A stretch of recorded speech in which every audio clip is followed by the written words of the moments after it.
Want to update WhatsApp status? In this video, I will guide you step by step on how you can do that. First of all, launch open the WhatsApp on your phone. If you don't have this app, you can download it from Play Store or App Store. Now, at the bottom, you have different tabs. Select Updates. Now, you have the option of Add Status. Go ahead and tap on that. Now you can simply select a video or a picture from here, or you can select on camera and then click a picture or video. I'm going to select this picture right here. If you want to add in a caption, tap on add a caption and then enter that. If you want to mention someone, tap on this add option and then you can easily mention someone. Now you can also add in stickers or audio. Enter any kind of text. Once you're done editing, you want to tap on this send button.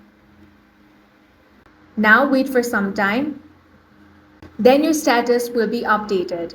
The status will be visible for 24 hours to your contact. And that's all for this video. If you found it useful, make sure to hit the like button and subscribe for more videos like this.